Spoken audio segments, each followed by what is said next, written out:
Assalamualaikum warahmatullahi wabarakatuh.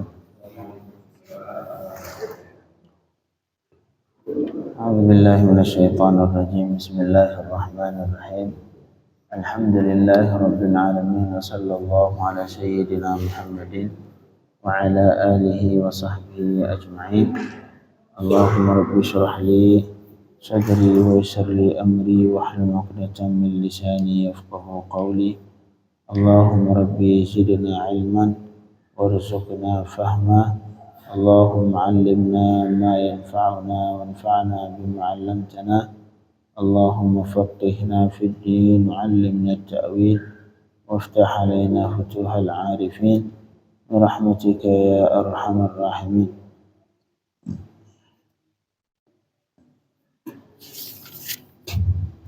Di ayat sebelumnya Allah membicarakan tentang sebagian orang yang murtad dan kemudian dia bergabung kembali dengan kufar. Dari mulai a'udzubillahi minasyaitonir rajim, dari mulai wa may yabtaghi ghairal islam dinan, dan siapa yang mencari selain Islam sebagai agama, falan yuqbala minhu, Allah tidak akan menerima darinya, wa huwa fil akhirati minal khasirin, dan dia itu ntar di hari kiamat tergolong orang-orang yang rugi. Kemudian Allah melanjutkan di ayat berikut, kaifa yahdillah, bagaimana mungkin, artinya tidak mungkin Allah memberi petunjuk kepada sebuah kaum yang mereka kafir setelah beriman, dia murtad setelah beriman kemudian kafir. Wa syahidu, dan padahal mereka telah menyaksikan bahwa Rasul itu benar. Anna Rasul haqqun, sudah mengetahui Rasul benar, menyaksikan Rasulullah benar, bahwa beliau adalah benar-benar Rasul utusan dari Allah Subhanahu wa taala. Wa ja'ahumul bayyinat, dan padahal telah sampai kepada mereka bukti-bukti tentang kebenaran Rasulullah sallallahu alaihi wasallam. Wallahu la yahdil qaumadz zalimin. Ini ayat ini tentang orang-orang yang murtad, karena di zaman Rasulullah saat itu ada sekitar 12 orang yang murtad. 12 orang yang keluar dari Islam di Madinah, kemudian mereka bergabung kembali dengan kufar, dengan kafir Makkah. Termasuk salah satunya Al-Harith bin Suwaid Al-Ansari. Al-Harith bin Suwaid Al-Ansari. Tapi beliau nanti kemudian masuk Islam kembali, sempat murtad dan kemudian masuk Islam kembali. Kata Allah terhadap kata Allah tentang orang-orang murtad, ulaika jazaohum, mereka itu kata Allah orang-orang yang kafir setelah beriman, jazaohum, balasan mereka, anna alaihim, sesungguh terhadap mereka, la'natullah, la'nat Allah, wal malaikati, dan la'nat malaikat, wan nasi ajma'in, dan manusia semuanya. Ini orang-orang yang murtad mendapatkan laknat dari Allah, laknat dari para malaikat, dan laknat dari manusia-manusia yang lain. Laknat ini artinya al-bu'du an rahmatillah. Laknat pada dasarnya artinya adalah jauh dari rahmat Allah. Kalau sudah dilaknat, hukumnya sudah pasti neraka. Makanya orang balasannya laknat Allah, laknat malaikat. Kalau Allah sudah melaknat, sudah enggak ada lagi, tempatnya pasti neraka. Sama seperti iblis, laknatullah alaih. Kata Allah, wa anna 'alaika la'nati ila yaumiddin. Wa anna 'alaika la'nati ila yaumiddin, dan sesungguh terhadap engkau wahai iblis laknatku, kata Allah. Siapapun yang sudah dilaknat sama Allah sudah neraka. Termasuk dia yang dilaknat sama Allah adalah orang-orang yang menyakiti Rasulullah. Wa may walladzina yu'dzuna Allah wa rasulahu, walladzina yu'dzuna Allah wa rasulahu la'anahumullah, siapa saja yang menyakiti Allah dan menyakiti Rasulullah, akan dilaknat oleh Allah Subhanahu wa taala. Menyakiti Rasulullah artinya membuat Rasulullah kecewa. Salah satunya dengan menyakiti keturunan beliau. Menyakiti keturunan beliau dianggap menyakiti beliau. Seperti kita caci anak orang, kita hina anak orang, pasti bapaknya tersinggung. Kita hina anaknya, kita bilang anak kamu bodoh, kamu ini. Artinya bapaknya tersinggung. Bapaknya akan tersakiti ketika disakiti anaknya atau cucunya, ataupun istrinya, ataupun sahabatnya. Misalkan kita punya cucu ataupun kita punya istri dicaci sama orang, dihina sama orang, pasti kita tersinggung, tersakiti. Makanya walladzina yu'dzuna Allah, siapa saja yang menyakiti Allah wa rasulahu war rasula dan menyakiti Rasulullah, la'anahumullah, dilaknat akan mereka oleh Allah. Bahaya menyakiti Rasulullah, salah satu hal yang diharamkan dalam Islam, termasuk bagian dari menyakiti Rasulullah artinya yang membuat Rasulullah tersinggung perasaannya, sakit hatinya. Termasuk apabila kita caci sahabatnya, kita caci istrinya, kita caci keturunannya, kita hina mereka, kita sakiti mereka. Bagian dari menghina Rasulullah sallallahu alaihi wasallam. Jadi murtad ulaika, mereka itu kata Allah, orang-orang yang murtad itu, jazaohum, balasan mereka, anna alaihim, sesungguh terhadap mereka laknat Allah dan laknat malaikat dan laknat manusia semuanya. Laknat seperti kita sampaikan tadi artinya jauh dari rahmat Allah, yang nanti ujungnya lazimnya akan mendapatkan azab Allah Subhanahu wa taala. Dan di sini Allah termasuk malaikat melaknat mereka ini dan juga manusia. Di sini hukum laknat orang yang murtad sudah dipastikan sama Allah, laknat Allah sudah. Laknat Allah, laknat malaikat dan laknat dari manusia. Sehingga dalam fikih Islam disebutkan hukum melaknat orang lain. Misalkan kita bilang, oh laknat Allah terhadap si fulan, laknatullah ala fulan, semoga dia dilaknat sama Allah, semoga dia dilaknat sama Allah, semoga si fulan itu dilaknat sama Allah. Ini hukum melaknat sesama muslim. Apabila sesama muslim haram melaknat sesama muslim. Laknat Allah ke si fulan, semoga dia dilaknat sama Allah, oh haram. Sejahat apapun muslim, sezalim apapun muslim, misalkan pemimpin kita zalim, kita laknat, semoga dilaknat sama Allah, haram. Karena laknat ini tidak berhak dilakukan, tidak berhak disebutkan kecuali Allah Subhanahu wa taala. Kalau Allah yang menyebutkan laknatku kepada si fulan, silahkan, hak Allah. Tapi kita manusia tidak berhak melaknat manusia yang lain, terutama muslim, haram. Sezalim apapun dia, sejahat apapun dia, selama dia muslim, haram kita laknat. Oh, semoga dia dilaknat sama Allah. Oh, enggak boleh, ente dilaknat, kamu duluan dilaknat, enggak boleh.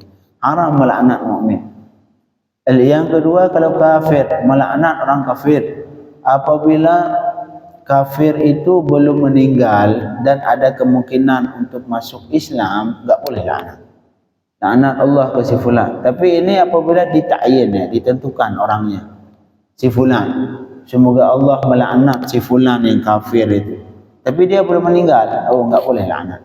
Karena bisa jadi besok dia masuk Islam, kamu yang masuk kafir. Na'udzubillah min dzalik.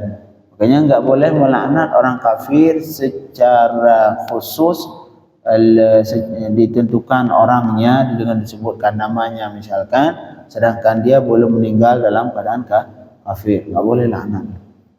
Beda kalau secara umum boleh, laknatullah alal kuffar, semoga Allah melaknat orang kafir, enggak ditentukan siapa. Sudah, orang kafir, siapa itu orang kafir, terserah.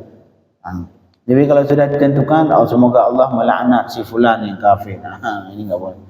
Kecuali kalau kafir itu sudah meninggal dalam keadaan kafir, sudah. Kayak Abu Lahab misalkan, sudah pasti kafir sudah. Karena dia meninggal dalam keadaan kafir, sudah boleh dilaknat. Termasuk murtad ini.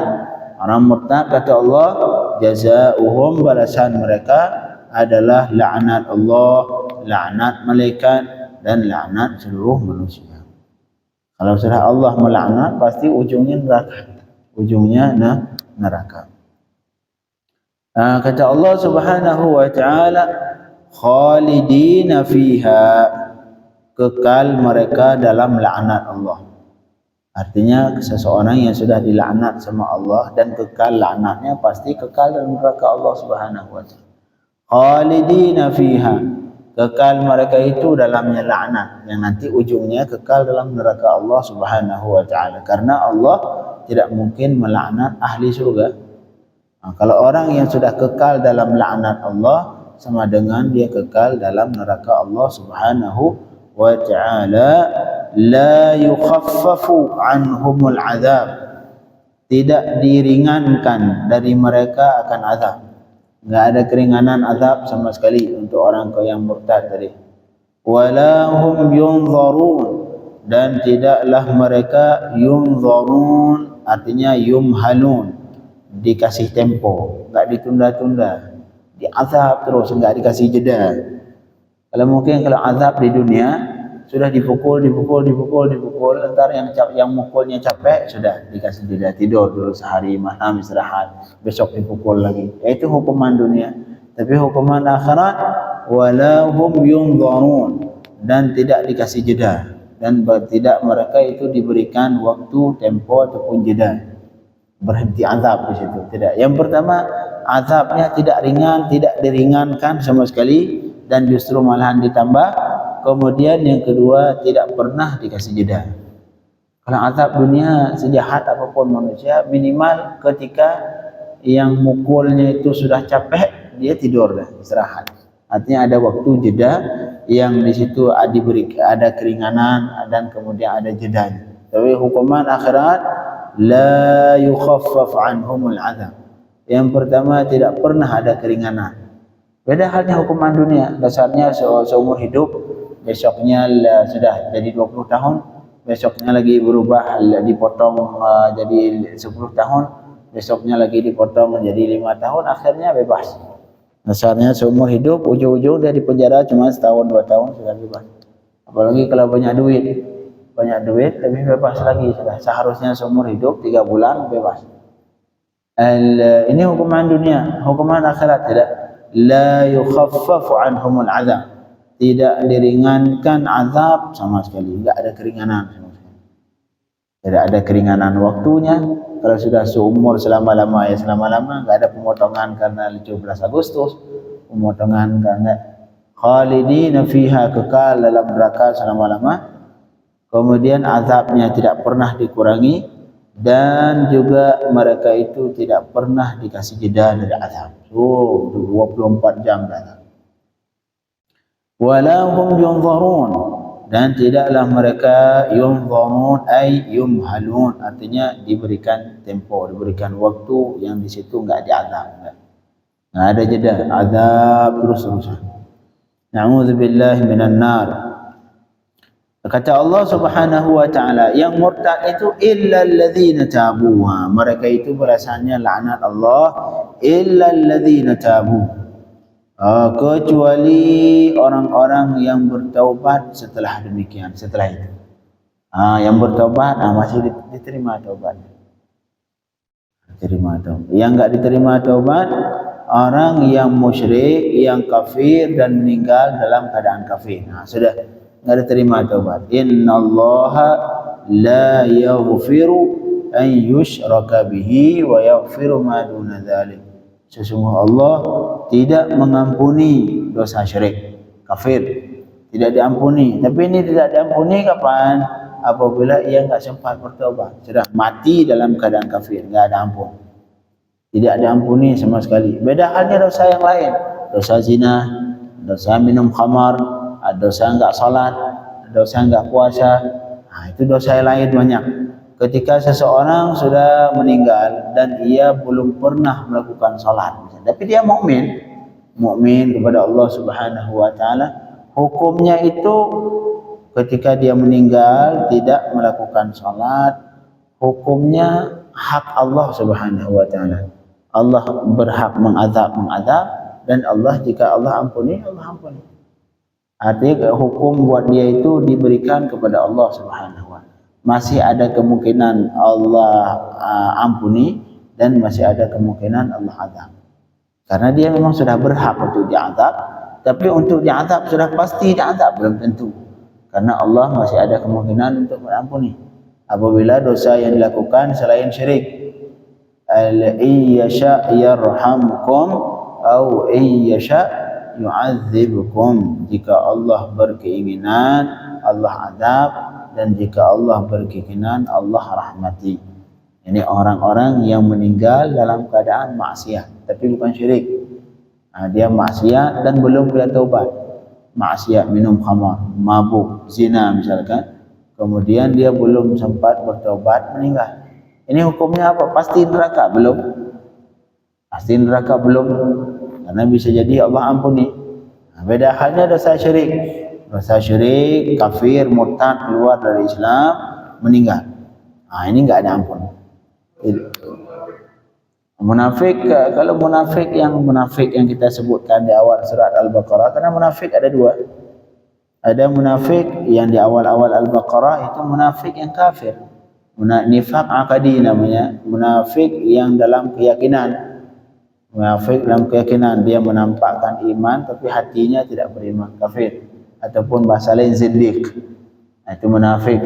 Kalau yang munafik itu hukumnya kafir, walaupun di dunia dia diberlakukan seperti hukum muslim, tapi ntar di hari kiamat dia hukumnya hukum kafir, kekal dalam neraka, dan malahan justru lebih berat hukumannya dibanding kafir asli.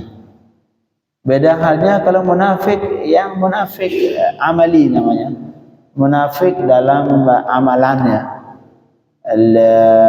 Dia artinya ini orang mukmin tapi sifatnya seperti sifat munafik.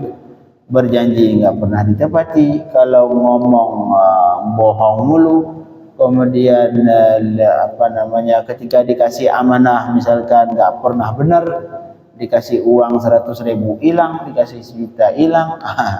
Enggak bisa dipercaya ini orang. Ini bukan munafik yang kekal dalam neraka ini. Ini bukan kafir, dia mukmin, cuman perbuatannya seperti kelakuannya seperti kelakuan munafik. Ini hukumnya masih mukmin, masih mukmin. Artinya ini namanya munafik amali, nifaq amali, orang-orang yang bersifat dengan munafik tapi cuma dalam amalan, bukan akidahnya muslim. Dia keyakinannya muslim tapi kelakuannya seperti kelakuan munafik yang seperti memiliki dua muka. Depan ini masya Allah, depan itu masya Allah. Dia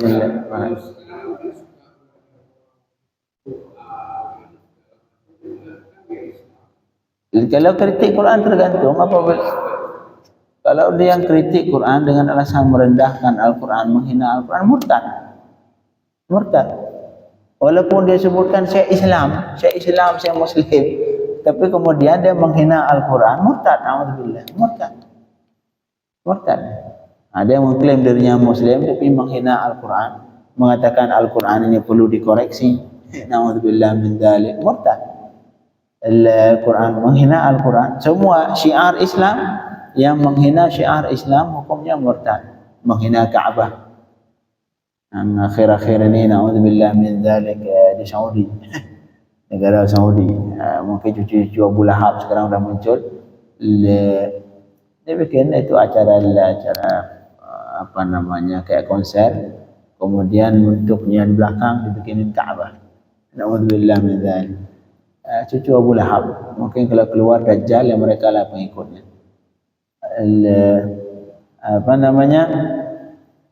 Jadi menghina syiar Islam, termasuk kita ambil najis, kita taruh di masjid seperti. Kita mengotori masjid dengan najis. Apabila tujuan yang untuk menghina masjid, murtad. Saat itu langsung keluar Islam, dianggap murtad. Termasuk menghina Al-Quran. Menghina Al-Quran bagian dari murtad. Ini Al-Quran ini Al-Quran ini kolot, ini Al-Quran ini udah enggak zaman. Kecuali mungkin dia enggak tahu lah. Memang mungkin baru baca-baca YouTube atau baru lihat-lihat YouTube akhirnya kepengaruh. Tapi dia cuma kepengaruh, tidak berkeinginan menghina Al-Quran. Tapi kalau orang yang sudah tahu kemudian rela kemudian dia ngotot menghina Al-Quran, murtad. Walaupun dia sebut saya Muslim, ya Muslim, tapi murtad, keluar dari Islam.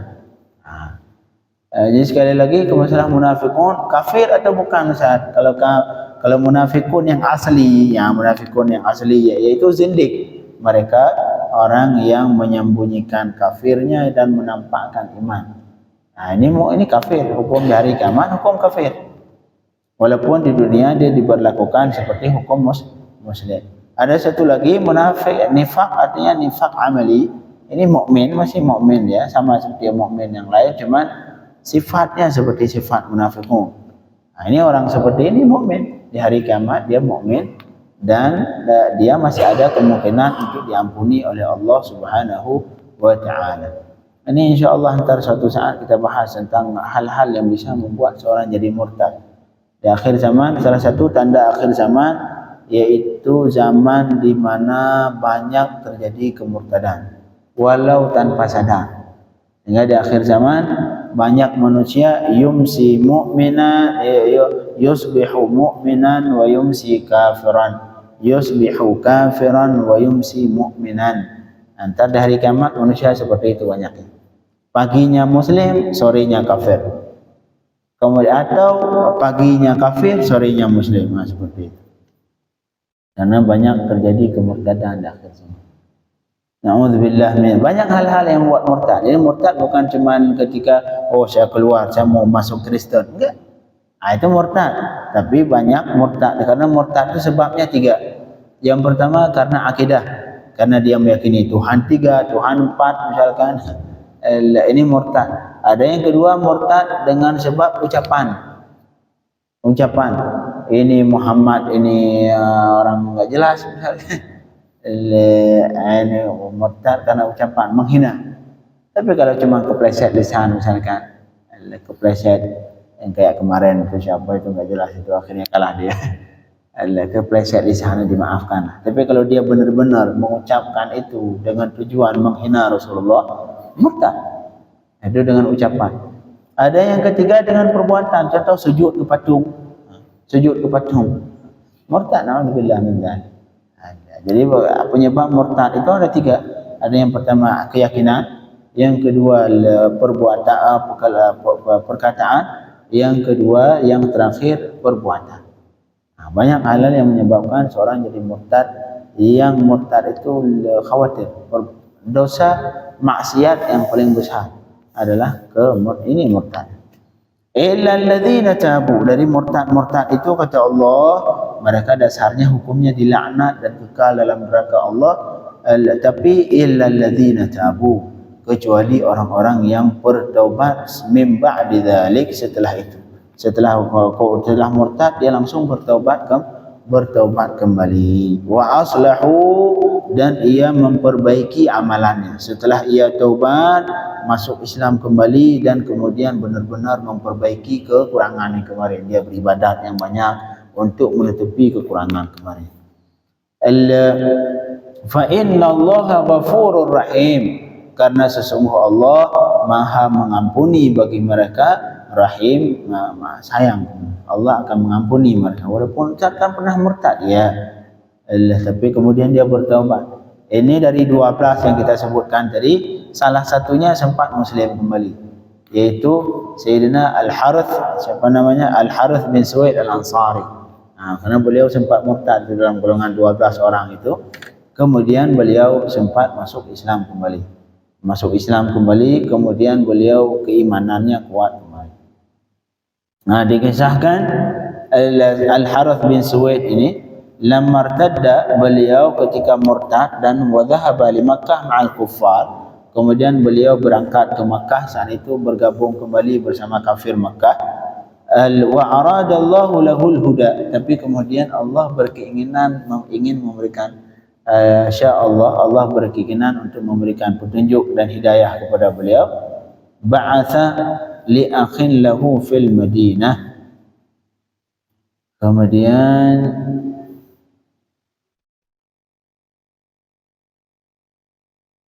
beliau mengutus saat itu beliau punya saudara di Madinah. Jadi beliau sudah di Mekah, tapi beliau punya saudara di Madinah.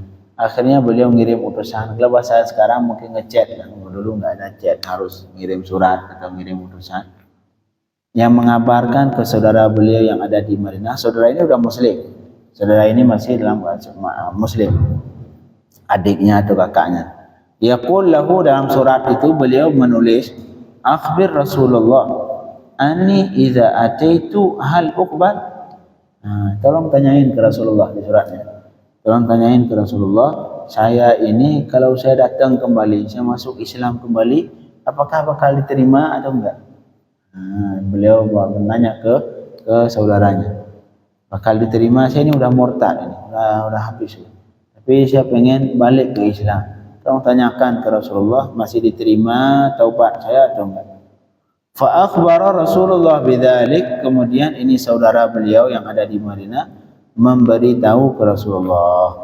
Datang beliau ke Rasulullah, ngasih tahu ke Rasulullah bahwa saya punya saudara Al-Harith bin Suwaid yang sekarang sudah bergabung sama orang kafir Mekah, dan beliau pengen bertaubat, pengen masuk Islam kembali. Apakah masih diterima taubatnya atau tidak? Fa nazalat hadhil ayah, baru turun ayat ini. Turun ayat ini tentang yang tadi, akan diterima taubat orang-orang yang murtad jika ia masuk Islam kembali. Fa ba'athaha lahu bi Makkah fa ata ta'ian wa aslama wa hasuna islamuh. Kemudian beliau sudah mengirimkan surat, ayat tadi ketika turun ayat ini, saudara itu ayat itu ditulis di surat, dikirim ke beliau di Makkah. Ini turun langsung ayat ini, turun dan ayat yang tadi bahwa orang yang murtad kemudian masuk Islam kembali diampuni oleh Allah.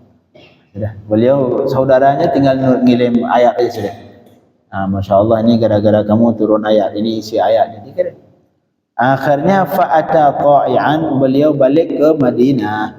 Fa'ata ta'ian, setelah sampai surat bahwa beliau akan diterima taubat, beliau mendatangi kembali ke Madinah dalam keadaan taat, dalam keadaan baik, taat, wa aslama, dan masuk Islam kembali, wa hasuna islamuh, dan Islamnya sangat baik, sudah baik lagi.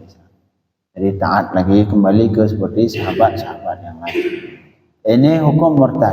Apabila beriman kembali, makanya hukum murtad dalam Islam enggak langsung dibunuh. Kalau ada yang mengklaim dirinya murtad, enggak langsung dibunuh.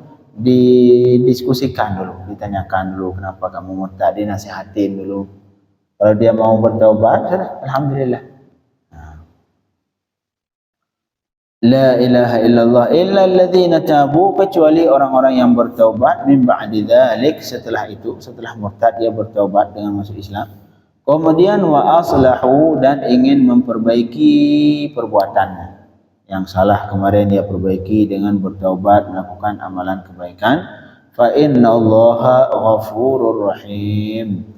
Karena sesungguhnya Allah Maha Mengampuni untuk mereka dan Maha Sayang ke mereka. La ilaha illallah. Ini ayat, beberapa ayat ini dari mulai wa may yabtaghi, ini ayat turun tentang status orang murtad. Tapi kalau meninggal dalam keadaan murtad, enggak ada ampunan. Meninggal dalam keadaan murtad tidak diampuni oleh Allah, dan terhadap mukmin haram mendoakan dia. Haram mendoakan orang kafir yang sudah meninggal. Ya Allah, tolong ampuni dia. Oh, enggak boleh, haram. Ma kana lin nabiyyi walladzina amanu an yastaghfiru lil musyrikin walau kanu uli qurba. Tidak boleh bagi nabi dan tidak boleh bagi orang yang beriman an yastaghfiru, untuk memohon ampun lil musyrikin. Enggak boleh. Tidak boleh bagi kita mukmin untuk mohon ampun buat orang kafir, enggak boleh. Sekarang kita punya walau kanu uli qurba, walaupun orang kafir itu kerabat. Kita punya kakak, punya adik, naudzubillah min dzalik, misalkan kafir, setelah meninggal kita doakan, ya Allah tolong ampuni dia. Oh, enggak boleh, haram. Termasuk mensalatkan salat jenazah orang kafir, haram. Haram salat jenazah untuk mayit yang kafir. Kalau dimandikan atau dimakamkan wajib. Kan ada salah satu dari kita kafir ni meninggal, itu wajib kita makamkan dan wajib kita mandi, bukan mandi, wajib dimakamkan dan dikafani. Itu wajib kita kafani dan wajib dimakamkan. Adapun memandikan enggak wajib kita mandikan, tapi boleh. Kalau salat haram, haram salat mayit untuk jenazah yang kafir. Kalau mandiin boleh. Kalau yang dua lagi, mengkafani dan menguburkan, hukumnya wajib. Kalau misalkan ada orang kafir di sini, enggak ada jejak dia, enggak ada keluarga, kecuali kalau kafir sekarang semua dibakar, na'udzubillah min dzalik. Ya Allah, enggak tahu itu cara berfikirnya bagaimana. Tapi kalau misalkan ada orang kafir yang misalkan keluarganya memberikan hak untuk kita muslim, kewajiban dua. Yang pertama mengkafani, yang kedua memakamkan. Adapun memandikan boleh, enggak wajib. Silahkan. Mensalati salat hukumnya haram, enggak boleh salat. Itu kalau kafir yang tinggal di negara Islam, kayak kafir Chinese sekitar kita ini. Adapun kafir harbi, ada satu lagi kafir harbi. Kafir yang melakukan peperangan terhadap muslimin, kayak Israel sekarang. Itu tentara Israel meninggal. Hukumnya apa Ustaz? Dikafani enggak? Ambil, lempar ke anjing sudah. Potong-potong, lempar ke anjing. Boleh. Ataupun ambil batu yang besar, ikat di badannya, lempar ke laut sudah, biar tenggelam. Hukumnya enggak wajib. Tapi kalau dilakukan, saya pengen lakukan, bisa jadi itu adik kita, misalkan ada yang ke Israel, na'udzubillah min dzalik, kerabat kita, pengen mandiin, pengen kita mengkafani dan memakamkan, boleh, kecuali salah. Tapi enggak wajib, semuanya enggak wajib. Boleh kita ambil, kita cincang, potong-potong, kasih ke anjing, boleh. Enggak wajib. Kafir harbi. Kenapa?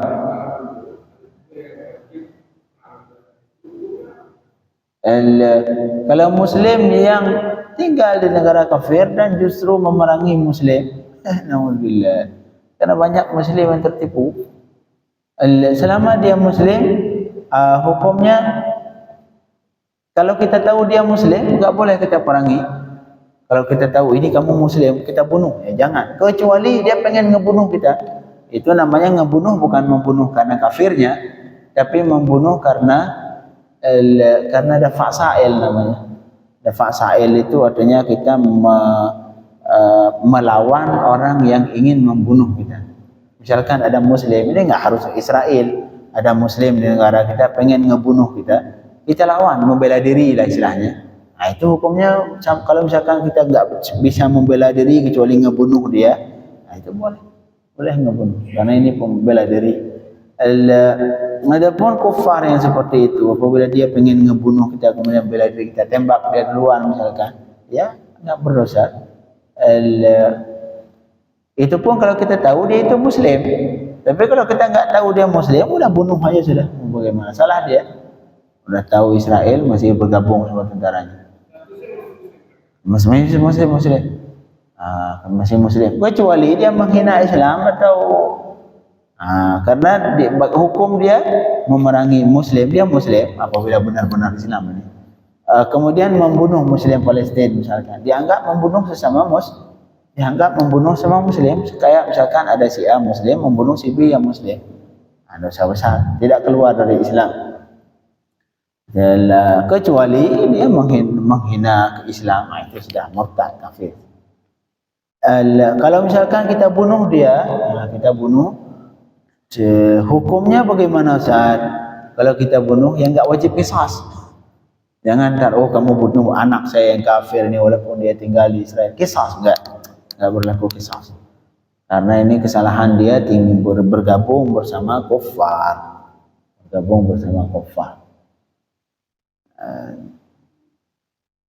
Itu hukum muslim yang tinggal di negara yang kafir harbi,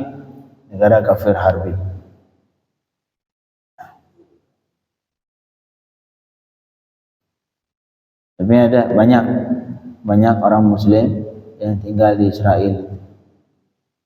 Na'udzubillah min dzalik. Tapi hukumnya seharusnya wajib hijrah. Wajib hijrah. Enggak boleh tinggal di negara kafir harbi. Wajib hijrah. Apabila kita tinggal di negara kafir harbi yang ada tempat lain yang negara Muslim, wajib hijrah, enggak boleh tinggal. Haram tinggal di negara yang di situ negara kafir harbi, negara kafir. Seperti halnya dulu Allah mewajibkan hijrah terhadap muslimin yang ada di Makkah. Muslimin saat itu wajib hijrah ke Madinah, kecuali yang memang mereka tidak mampu berhijrah, mustad'afin, orang sakit, orang tua, misalkan anak perempuan, anak kecil. Tapi hukum dasarnya haram tinggal di negara kafir harbi. Kayak Israel itu Muslim, haram tinggal di situ. Karena kalau kita tinggal di situ, mau tidak mau kita harus ikut ke peraturan mereka, harus tunduk ke peraturan mereka, harus memerangi Muslim. Mereka Muslim wajib ikut militer, kemudian wajib memerangi orang Palestin. Makanya haram tinggal di negara kafir harbi, haram. Wajib hijrah, nggak boleh tinggal di situ. Sekarang misalkan, karena bingung kalau misalkan di situ Muslim tinggal di negara kafir harbi, misalkan negara Islam pengen memerangi mereka, kasihan kaum Muslim itu nanti. Kasihan Muslim ini. Makanya haram tinggal di negara kafir harbi. Kalau sudah kita tinggal di situ, wajib hijrah. Marhaba. Kita udah dikuasai, mau bagaimana lagi? Kayak dulu orang sahabat Rasulullah, tanahnya milik mereka. Tapi kemudian dikuasai oleh kafir Makkah, akhirnya mereka diwajibkan hijrah. Nanti insya Allah akan diganti dengan tanah yang lain oleh Allah setelah hijrah. Mereka berangkat ke Turki, silakan berangkat ke negara Islam, ke Indonesia. Atau berangkat dari Israel, itu banyak sebenarnya. Dari Israel berangkat aja ke Sudan, ke Jordan, Mesir, negara samping. Haram tinggal di negara kafir. Ustaz, kan itu tanah saya. Sama seperti sahabat dulu tanah mereka, rumah mereka. Tapi kemudian untuk mempertahankan agama mereka harus hijrah, meninggalkan itu semua, rela karena Allah Subhanahu wa taala. Nanti insya Allah akan digantikan oleh Allah ketika kita di negara Muslim kembali. Malahan kalau sahabat dulu hijrahnya lebih bahaya. Hijrahnya lebih sulit. Sahabat dulu hijrahnya cuman pakai pakaian seperti ini doang. Enggak bawa pakaian yang lain, enggak ada perlengkapan kan. Karena untuk menutupi supaya enggak ketahuan dari orang kafir. Mereka hijrah benar-benar cuman dengan pakaian di badan doang. Semua harta ditinggalkan. Rumah, tanah, emas, semuanya tinggal di belakang. Ditinggalkan cuman untuk mempertahankan agama yang sudah mereka yakini, berangkat hijrah ke Madinah. Wajib hijrah. Malahan di hari kiamat, innal ladzina tawaffahumul malaikatu zalimi anfusihim qalu kunna mustad'afina fil ard. Oh, kami lemah, enggak sanggup. Kami tinggal di negara kafir, enggak bisa ngapa-ngapain. Karena kami tinggal di negara kafir, enggak bisa ngapa-ngapain, sudah peraturan negara, sudah wajib militer, wajib merangi Muslim. Kata Allah pada hari kiamat, qalu kunna mustad'afina fil ard. Kata Allah, qala alam takun ardullahi wasi'ah. Bukankah bumi Allah ini luas? Emang bumi Allah sekecil Israel? Alam takun ardullahi wasi'ah. Bukankah bumi Allah ini luas? Fatuhajiru fiha, yang kalian bisa melakukan hijrah di situ. Tinggal itu kafir keluar. Memang bumi Allah sekecil Israel, enggak luas. Silahkan datang ke Indonesia, butuh tanah berapa Indonesia? Fatuhajiru fiha. Faulaika ma'wahum jahannam. Orang yang tidak mau hijrah, ngotot tinggal di negara kafir, di negara kafir harbi terutama, ulaika ma'wahum jahannam. Mereka itu tempatnya jahannam, wa sa'at masira. Illal mustad'afin, kecuali orang-orang yang lemah beneran, enggak sanggup hijrah, orang tua ataupun anak kecil yang enggak ada yang ngatur, yang sudah sepuh-sepuh yang enggak sanggup hijrah, insyaallah dimaafkan oleh Allah Subhanahu wa taala. Tapi semalam marhaba.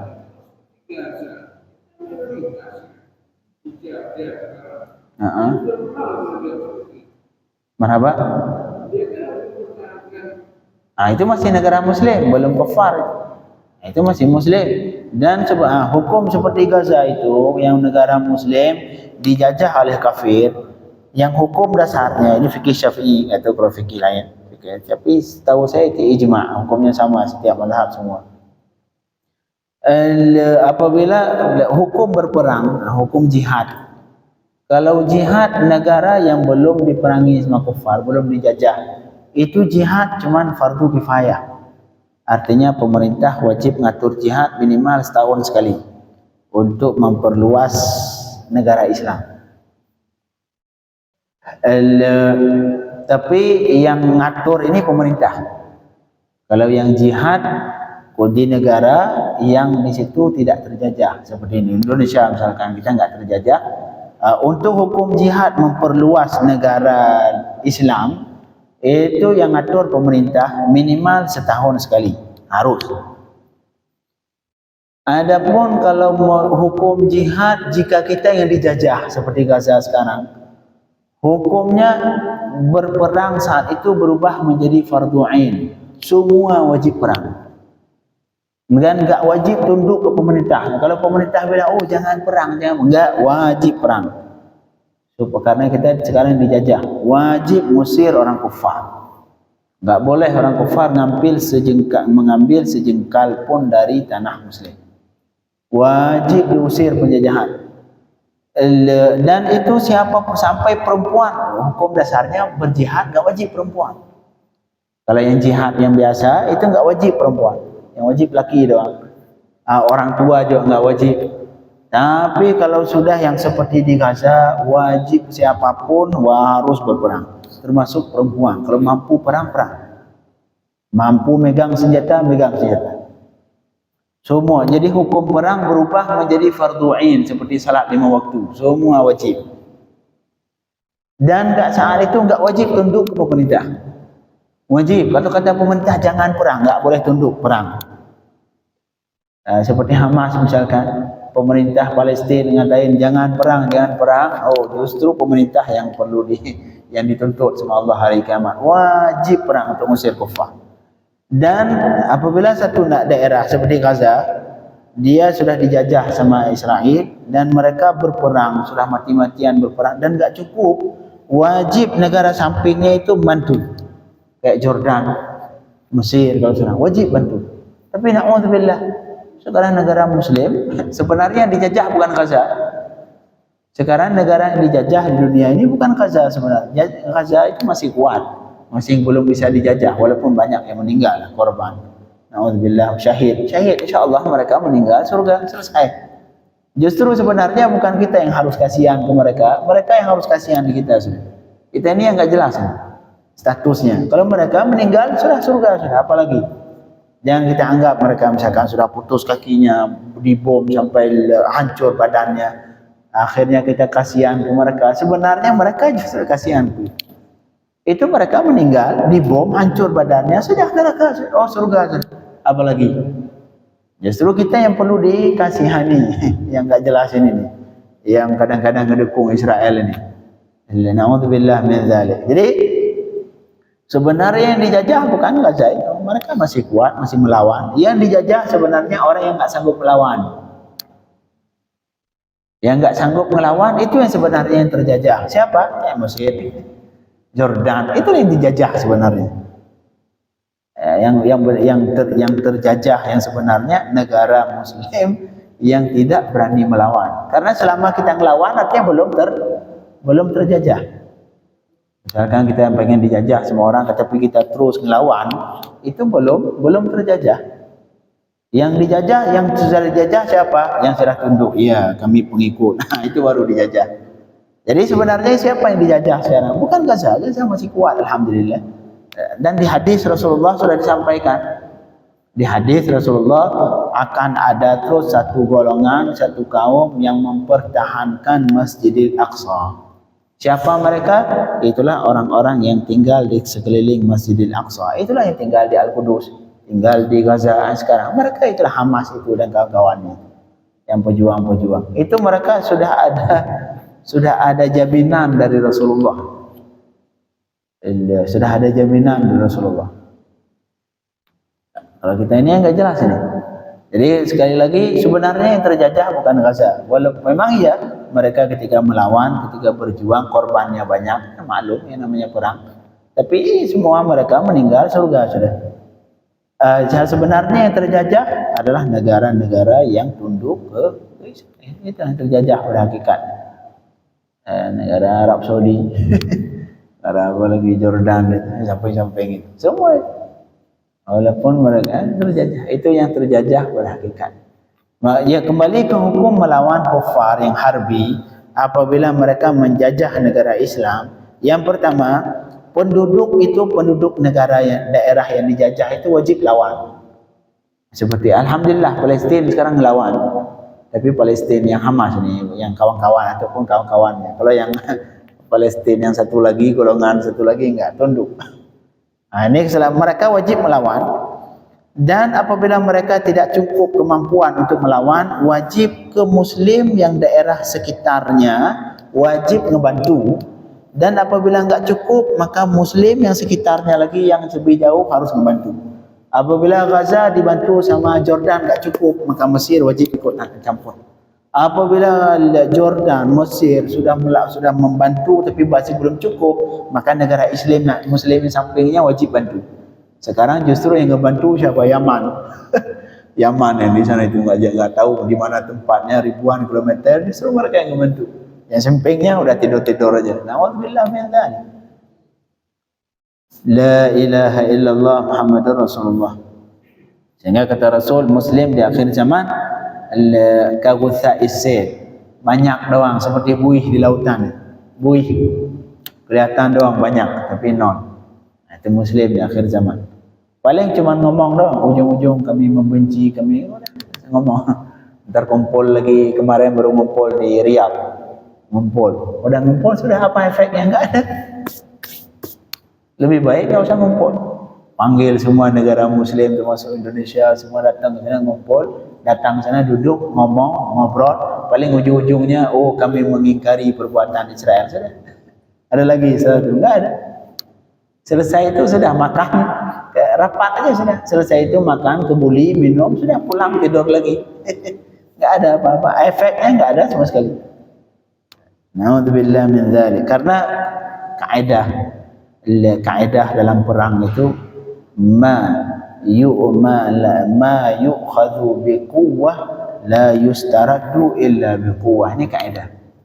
Sesuatu yang diambil dengan kekuatan maka tidak mungkin diambil kembali dengan kecuali pakai kekuatan.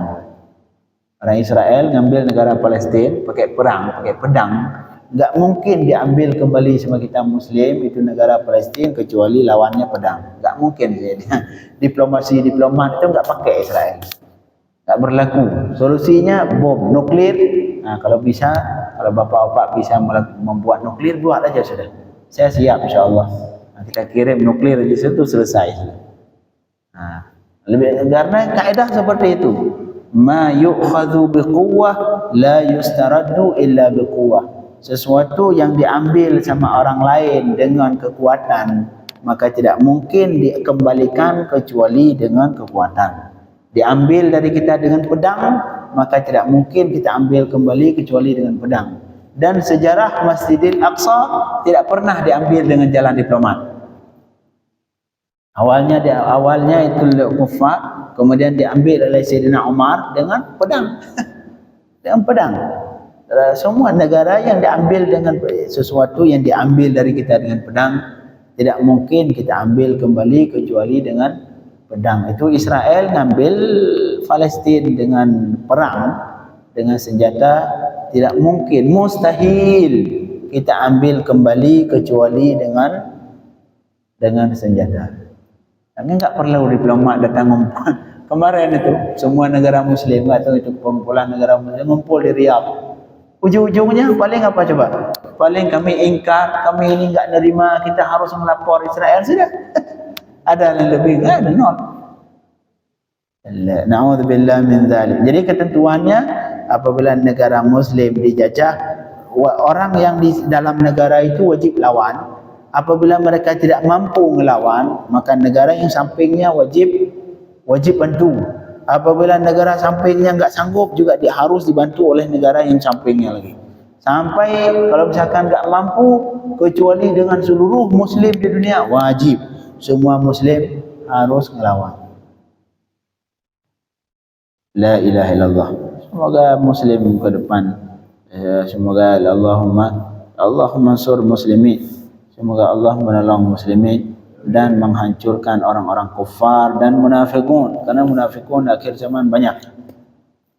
Semoga Allah hancurkan kufar yang asli kufar dan hancurkan munafikun. Allah bisa kita lanjutkan insyaallah. Allahumma faqihna fid din wa 'allimna at-ta'wil waftah 'alaina futuhal 'arifin. Sallallahu ala sayyidina Muhammadin wa alihi wa sahbihi wasallam. Walhamdulillahi rabbil alamin.